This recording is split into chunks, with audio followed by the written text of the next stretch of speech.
Welcome to another episode of Go Team Score Points, a podcast for those who want to distract themselves from the news for 30 to 45 minutes and learn about the NBA instead. Each episode focuses on one NBA game from that week, and NBA beginner Irish, that's me, a longtime NBA fan, Sam. That's me. Learn about the NBA games, people, and current events. In this week's show, we talk about the Grizzlies-Mavs game, and we play a game, and it's our best episode yet. What do you have reviews? Not really. My sister Nicole, I got an email from her, and she said, "I'm watching while on a layover in DCA. It's fun to watch and makes me miss you." Miss you too. She said, "You and Irish should watch the Netflix show Starting Five if you haven't. It's definitely a very curated and arguably promotional show, but I enjoyed seeing stuff about their lives and pregame routines and homes. I feel like it would inform your and Irish's takes. Love you." She also sent a picture of Noah, my nephew's basketball team, who finished their season 15-1. Wow. Yeah. Go Noah. You did not love Starting. No, it's not that I didn't love it, but I started it, and it's I think it is like probably the perfect show for me. Mm-hmm. So Nicole, you're right. Yeah. I need to watch it. But I don't know. I just haven't been watching much of anything lately. I'm not sure. I'm spending a lot of time on this. Yeah. Watching basketball. Yeah. So we should watch that show. I've watched the show. I did watch the show. I should watch the show. I guess you should try it. Maybe there'd be some interesting stuff for you. LeBron felt really curated. Tatum, I mean, I think it's on purpose, but it's boring. It's him being cute. He's being cute with his mom. Being cute with Brian. No. Tatum's not being cute with Brian. I thought, for some reason, I thought you were saying. I don't. Did you hear about this LeBron thing? Yes. What did you hear? Yeah, I was like, oh my gosh, Hannah just mentioned Stephen A. Smith. She said everyone should be in a fight with him. And then I saw the clip of him going up to Stephen A. Smith on the court and yelling at him a little bit. And then I was on TikTok and I saw what turned out to be AI. I'm so naive. I was like, oh my gosh, he's finally saying what everybody said. Because he was like, Bronny's not ready for the NBA and I forced them to blah. I was like, on and on. And then at the end, he goes, say no party like a Diddy party. So I sent it to Hannah and I was like, why does he say this thing about Diddy at the end? And she immediately was like, this is fake. I think one of the signs of perimenopause is just falling for fake things online. The journey has started, perimenopause. Apparently, LeBron was not happy with the criticism of Bronny and confronted Stephen A. Smith about it. So I think I saw, because again, maybe this was fake too, but I think I saw a clip of Stephen A. Smith addressing that. And he said, if this is real, I respect LeBron James. He was talking to me as a father. I understand that, but maybe that was fake too. Yeah, I think Stephen A. Smith spent a long time talking about it on the air. I didn't see his response. ESPN is such a weird entity. They're if you go to their homepage, which I do too much because I check scores there, but if you go to their homepage, the news they're reporting is things that their on-air personalities say. That's what ESPN is doing. They're Stephen A. thinks South Carolina is the most dangerous team in the NCAA tournament. That's not something that happened. That was just some guy yelling on TV. Very weird. Very, very weird. Okay. So do you want to do my mom's thing? Yeah. Okay. One last word about no offensive fouls. I don't think I could ever support that idea. All I have to do is think back to how awful I felt when the Celtics traded Marcus Smart. In my mind, he was the champion of taking a charge. I can always picture him setting his feet and squaring up to be ready for some offensive player, no matter how massive, to run straight into him. I so admired his courage. I am with Irish 100% about missing my local broadcasters. The Celtics have had so many nationally broadcast games this year that I almost never get to hear my personal friend, Scal. And I miss all the information they provide. Part of the reason the Celtics may not be performing the way they did last year is that Mazzulla said he doesn't really care about the record for the rest of the pre-playoff season. She said, I believe I learned that from a previous podcast of yours. These games are for practice and learning how to handle any possible situation. I really enjoyed your start bench cut game and agree with most of the answers you two gave, except I would have started Seinfeld, of course, bench cheers and cut friends. What I would have learned had my mind not drifted off is what net rating means. That's it. She said, keep it up, you two. Love, Mom. Cole also said, I guess this was a little fact check by friends. She said, how is bacon not in your meat starting five? Question mark, exclamation point. Yeah, I know. Yeah. I would have subbed bacon for chicken thighs. Okay, that I emailed her back and was like, I'm embarrassed that I didn't. It's not acceptable. And then she said, I really like Irish's bangs. I wish I could pull them off, but I think I can't because I'm all chin and not enough forehead. I'm all forehead. And then did you tell her that I like asked you about it and you were like, you have bangs? Totally that fair. But I did tell her that you were thinking about making a change. And here it is. I don't know. I can't figure it out, but thank you. That was all from Nicole, but good input. Might have to change this to like the family feedback. You want to talk about the face of the NBA? Face of the NBA. Yeah. So I was thinking about this. Well, so do you know where this bubbled up from? No. So I think basically like, there was this combination of I think LeBron James said something like about the negativity focused on the NBA. Yeah. When was this? What year was this? Because he's been playing forever. This year, like the media coverage of the NBA. I think he did. I think he said that like the media coverage of the NBA has like never been more negative or something like that. Have you noticed that? And what media is he talking about? Yeah, good. All perfect questions. I don't think that is true. I don't necessarily believe that. Bill Simmons broke this down and was talking about like, if you go back historically, Dr. J got killed by the people in Philadelphia for 6 years before he won. And then Michael Jordan was just not a winner. And like Magic Johnson took a lot of flack even after having won a bunch of championships. And then the 90s, like Patrick Ewing was like a guy who couldn't win. And then it keeps going. Like Dirk Nowitzki had a long time where he wasn't considered a winner before. So there's been like intense scrutiny forever in the NBA. It's not really good science because of the internet. Do you think it's possible that LeBron James is only reading articles about Bronny? Oh, he's like, it is all negative. This is really cutting. It's like, oh, you're so mean. Maybe. I bet that's what it is. Yeah. I mean, you're joking, but now it feels all personal. Yeah, it could be. Who knows? So, and then Anthony Edwards basically said something like, I don't want to be the face of the NBA, which that's basically what I know about this story. But it had come up about like basically the burden that these guys carry, which is true. I'm sure it's hard at times. Yeah, I just don't think that it's a thing. Okay, I don't think there is a face of the NBA because there's not a spokesperson for the NBA. There's not a face. Like I was trying to think, like, who's the face of the NFL? And I was like, was it Tom Brady? No. Obviously not an official thing. And like in baseball, I was thinking, is it A-Rod or was it like, I know that's an old, or is it still Babe Ruth?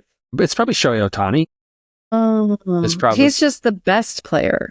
So if we're going by the best player, is Jokic the face? Well, so that's the thing, right? Is that it's not that. It's not the MVP. It's like there's this combination of charisma and showiness to a game. And so, like it's very nebulous. And I sort of can't really figure out why it matters. I don't know what the whole point of the thing is. I don't know if Anthony Edwards' point was like the negativity and the scrutiny that comes with this is not something I want to deal with. I don't know. Yeah, probably.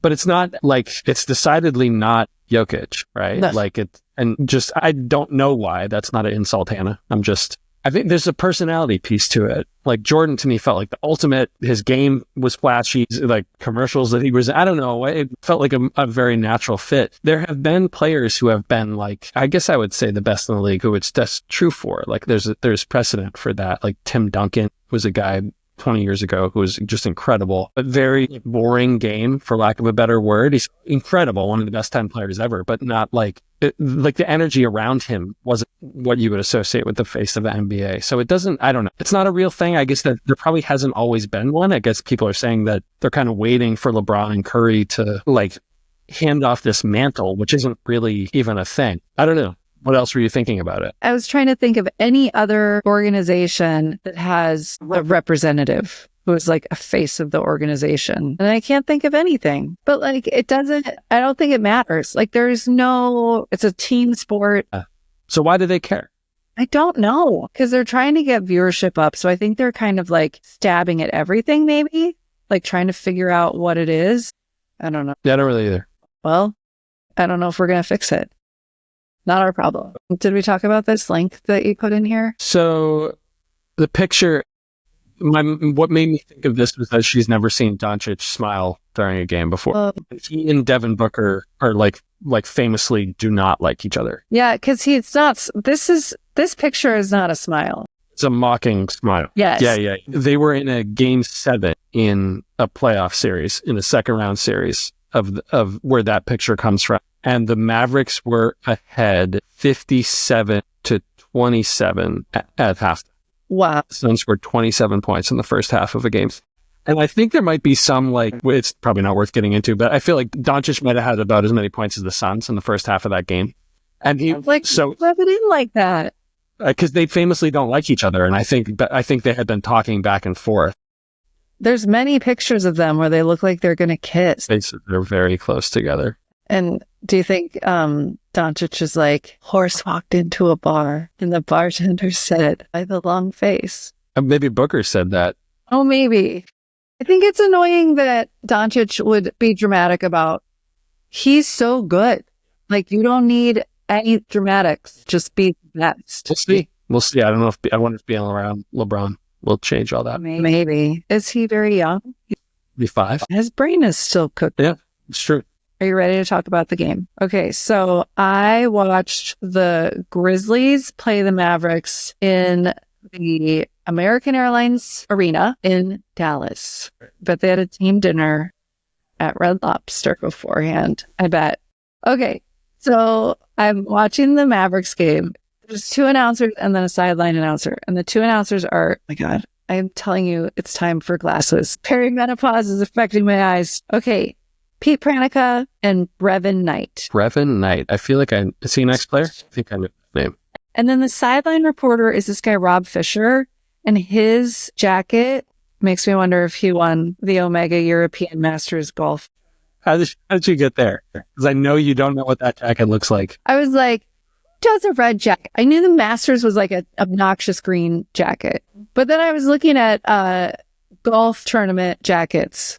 And you can get a whole collection, all different kinds of tournaments, different jackets. So the Omega European Masters Golf, you get a red jacket. Okay. Maybe he won. He won. Okay. All right. So that's Rob Fisher wearing that red jacket. Yeah. Okay. The injury report is like basically everyone on the Mavs. Yeah. Was this game, I just read a headline, I didn't even click, that they finished a game with 7 players? Like they only had 7 available players by the end of the game? Oh, maybe. I don't know. I didn't read that. But here's what was so interesting about this game. And I do think that going forward, I want to know the score before I watch the game. Because I've been going in without knowing anything. And it's really good to know the score. Because the Mavericks were ahead until the last 4 minutes of the game. And then the Grizzlies won by kind of a lot. I think it's a lot. I didn't even write down the final score. It was so much. It was like 120 to 110 or something. And that all happened in the last 3 minutes. And spoiler, that all happened basically by John Morant. Anyway, so they played so well the whole time. They were up by the whole time. Okay. So the floor on American Airlines Arena, it's like this grayish color, very trendy right now in kitchens. Yeah, this is the color. I think that Chip and Joanna, they must have done a makeover on the arena. Chip and Joanna are from HGTV and they have like a bunch of stuff in Target and they live in Waco, Texas, which is probably near Dallas. It's weird because it doesn't look, I mean, it looks fine. It looks like a kitchen floor in a trendy new house that maybe Robert Fisher is selling. The in-season tournament, they have those bananas courts. I don't know if I've ever seen a regular season court that's not. The Nuggets, they have like a regular court, but it's like it's like a classic basketball court. It's like this floor, like normal. You are not going to believe who is on the Grizzlies team. Remember a few months ago when we first started podcasting and I told you about Real Housewife of Miami, Larsa Pippen, who dated Michael Jordan's son. Larsa Pippen has a son also named Scottie Pippen. Scottie Pippen. So wait, that's, you look this up, that's Larsa Pippen's kid? Yes. Wow. He plays on this team. Wow. His dad doesn't play on the team. This isn't like father-son like the Lakers. Yeah, so Scottie Pippen Jr. is on this team, and I was shocked because I didn't know that he had a son, and that he had a son with his name. And can you imagine? He has like 4 kids. He has many kids. I think 4 with Larsa and then like 2 with another woman, I think. But can you imagine if he names one Scottie Pippen and then like the other 3 are not professional basketball players, but like what if the other one was like the pro basketball player, and the one he named Scottie Pippen was like an accountant. That's exactly what I was going to say. I think it's fortunate that it worked out this way. Sure. Yeah. At the beginning of the game, Dallas challenged the play and they won. And I think that's the first good thing that's happened to Dallas since January. Good job. A standing ovation, and they're like, yeah, we did it. Good things are happening. Yeah. We went to the finals last year, but this year we won a challenge. What a challenge. Great. Okay. So then this foul, it's like, I did that. And I thought it was interesting because when they're standing on the line and the guy's throwing his free throw, you could see him looking up at the Jumbotron to like watch the replay. Yeah. They like want to check to see just how bad the call was. What a weird experience. Okay. So that was quarter one. That's all I had. Quarter two, the announcers explained that Bane wears tights because of how often he falls down. It helps him with the floor burn.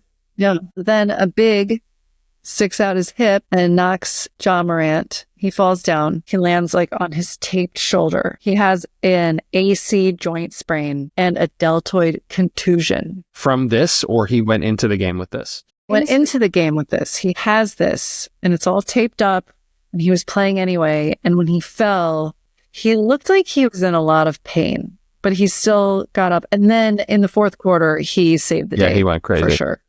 So he was hurting, but it's just funny how like the big stick, it was like a hip check and he fell over. So John Morant's he's like 2 or 3 years ago, before the legal stuff and the gun and the strip club and all that, he was Shotgun Willie's. Thank you. Target parking lot. So he was like just below MVP level player, really special player. And then got in that kind of trouble. And I think maybe was back last year and then got hurt. He's part of that face of the league talk, because he's not, we were talking about these like polished products and people that have had like Nike's been controlling them for their whole life and whatever. And he's very much not that. Obviously he's very much not that, but they were wondering if he could be that kind of charismatic, commercial for the league. Well, like if you've seen the videos of him and Yuki, I think you could make a case for that. Yeah. They're really cute together. But he's not healthy. He's like barely played this year.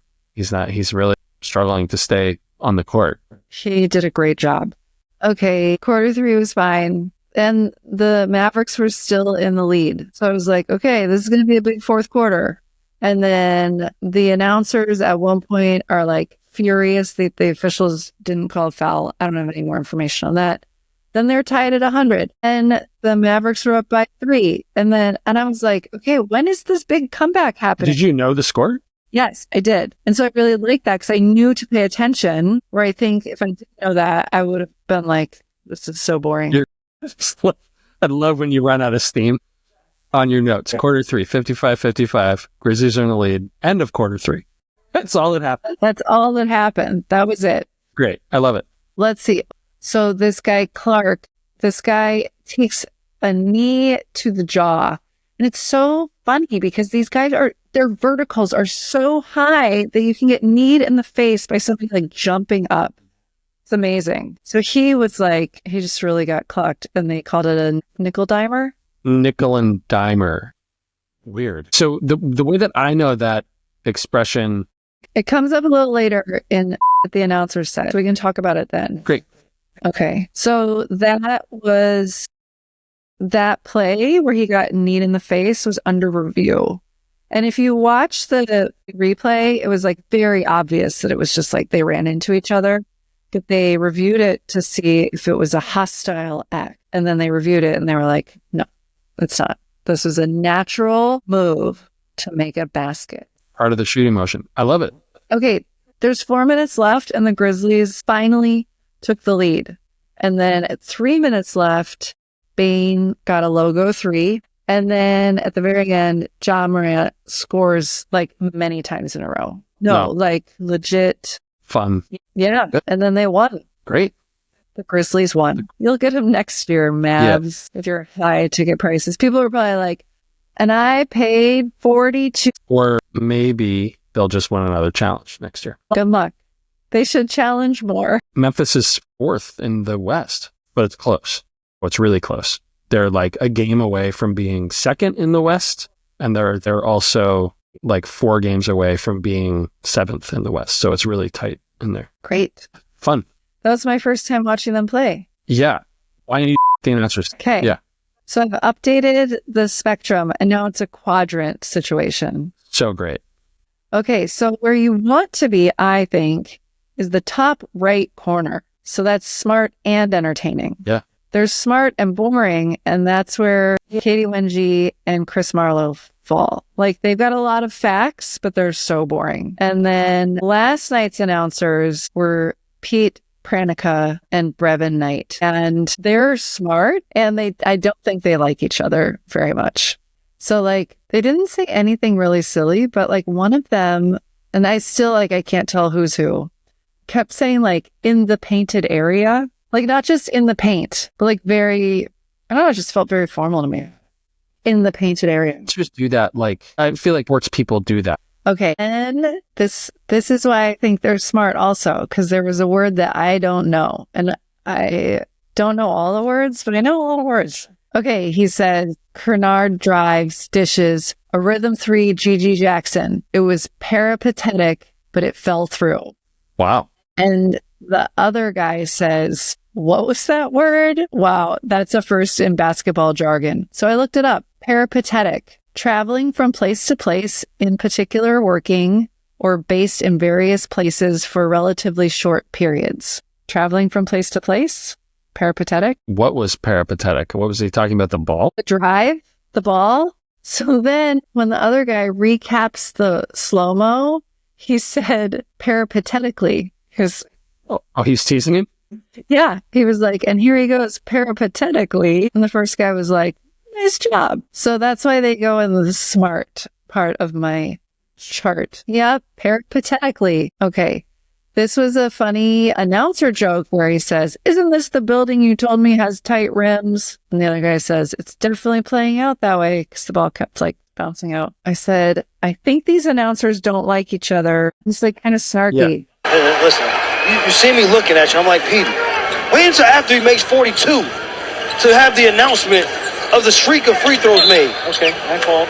Oh, he sounded angry. Yeah. He was like, well, I was waiting for you to make this call. And the other guy's like, okay, I'm sorry. Yeah. So that's like announcer jinxes are a thing.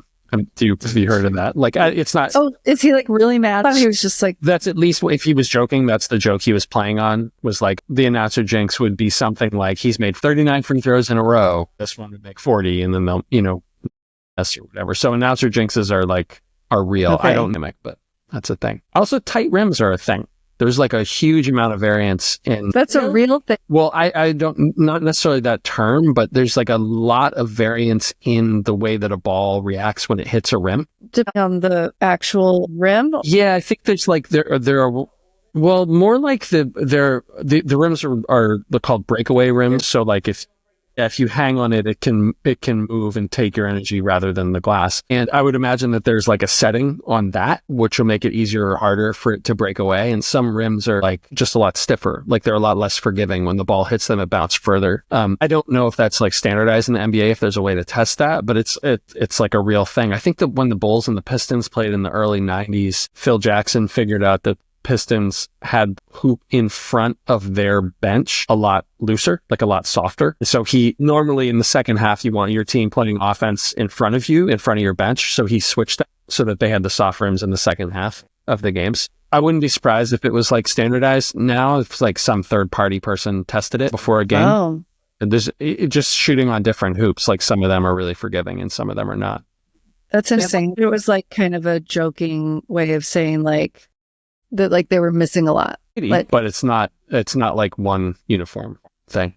Okay. Interesting. Yeah. So then later when that guy got hit in the face with a knee, they said, when you look at that, that's a nickel dimer of a blocking foul. And then I looked that up and I only found that term in one article in ESPN and it mentions the nickel dimer. Call it a touch foul, call it a nickel dimer. Under any name, it needs to go away. This is like an opinion piece about something. So that's what it is. I don't know, some old-timey term for a touch foul. Yeah, have you heard the expression like nickel and dime? Yes. What does that mean to you? It means like things add up really fast.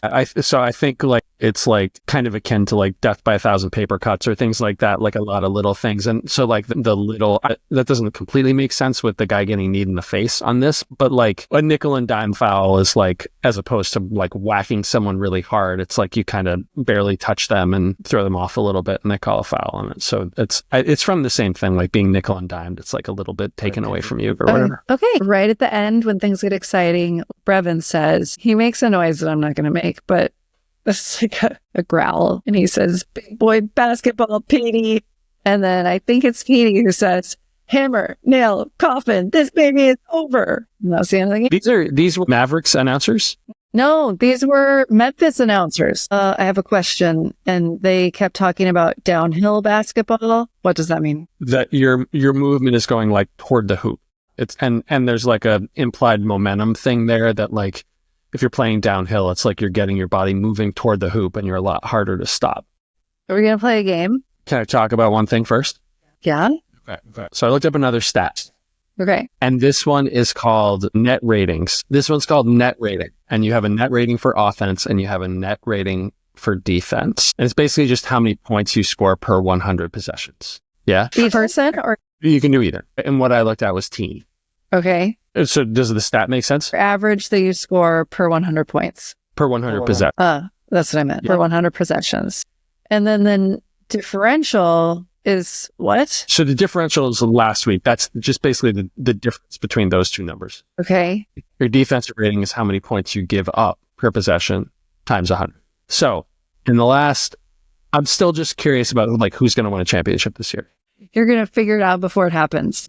I'm just curious how well this predicts. Okay. Only 3 times in the last 45 years, 3 times in the last 45 years, did a team who wasn't in the top 5 in one or the other win a championship. Okay. So it sounds like pretty good predictor. Pretty good predictor. The teams that are in the top 5 of either right now are the Thunder, the Celtics, the Nuggets, the Knicks, the Cavs, the Magic, the Rockets, and the Clippers. Those last two, that's a surprise. I agree. And you're right to notice that. The last 3 actually, Magic, are also a bit of a surprise. So the other thing to note about this is that the teams that have won have also, their other rating, though not in the top 5, has been pretty good, like top half of the league, usually top 10. And if you take that into account, the teams that are out of this on this list, the teams that would finish outside the top 10 in the other one are the Nuggets, the Magic, the Rockets, and the Clippers. So what this would tell us is that the Thunder, the Celtics, and the Cavs are the teams that have the best chance to win this year. You will not let go of the Celtics. I don't actually think the Celtics are going to win this year because of what I said last week. They're not as better as those other two, as the Thunder or the Cavs. Yeah. Okay. The only other thing is that stat doesn't really take into account that Warriors or Lakers trade, Right. the Jimmy trade or the Luka trade. That changes things. Is it too late to have a long-term effect, though? I don't know if it would. I don't know how high they'll climb in either of those categories. There isn't really any precedent for a team making a trade there really isn't any precedent for a team making a trade that big, period. Especially the Luka trade. No team has made like a major trade. And by major trade, I mean like one of their best 2 players has come mid-year and won a championship. There are a couple like maybe exceptions to that. Clyde Drexler went to the Rockets in 1995 and they won. He was really good. Rasheed Wallace went to Detroit in 2004. They were really good. But other than that, there isn't really, both those teams won titles, but there isn't a lot of precedent for a team getting like a major star mid-season and winning a title, partly because it just doesn't happen that much, a major trade like that. Right. But also it's hard. They have to figure stuff out. The one thing that I did notice was I think the Warriors have been the second best defense in basketball since Butler got there. Okay. So those are, it seems like those 3 teams. Okay. And we'll see if the Warriors or the Lakers can be healthy. Okay. So we'll see. Okay. Yeah. Do you have anything? No. Okay. This is NBA fact or fiction. All right. NBA fact or fiction. These are statements generated by ChatGPT that either happened or didn't. Your job is to try to figure out how that happened. Shaquille O'Neal once made 10 free throws in a game. I think that's fact. It's fiction. It never happened.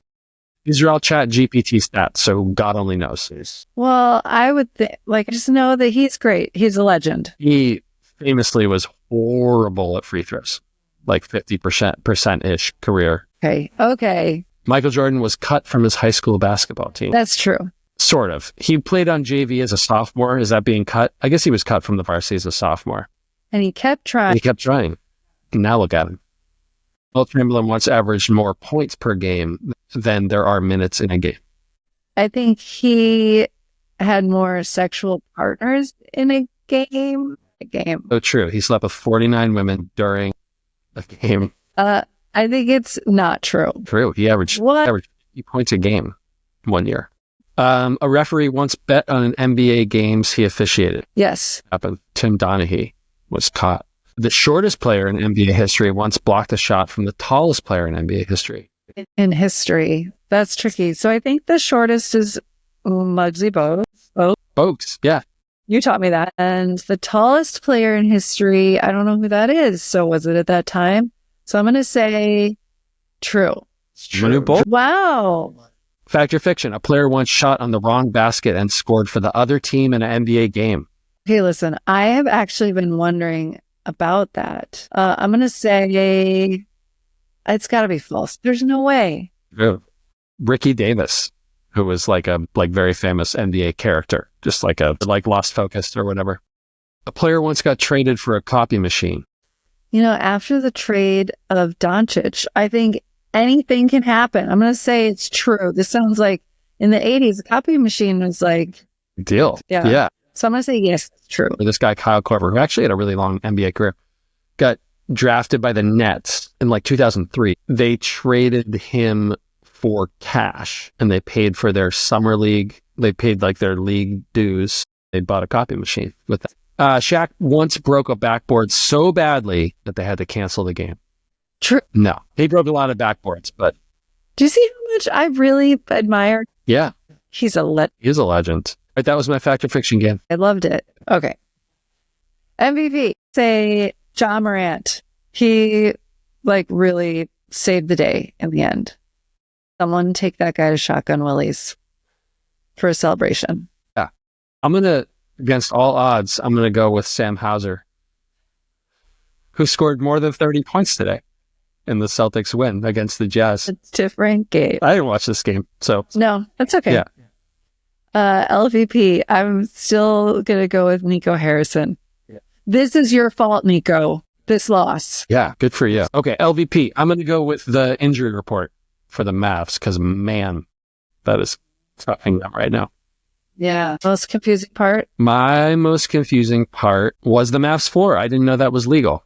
To have a kitchen floor as your basketball floor? Yeah. It seems dangerous. I thought I'd just never seen one that wasn't wooden colored. Yeah. Is it wood colored? Is it gray? Is it? It's got to be. It's grayish. Gray, beige. Is that wood colored? Maybe. Okay, my most confusing part was I couldn't tell if the announcers actually didn't like each other or if they were just teasing. I think they didn't like each other. That must happen sometimes. Right. What'd you learn? Learn why Desmond Bain wears tights. Yeah, and I bet that's why some other people wear tights too. I've been wondering. Me too. I never thought about it very much. I always thought it was for warmth and blood flow and stuff like that, but because he slides around. Yep.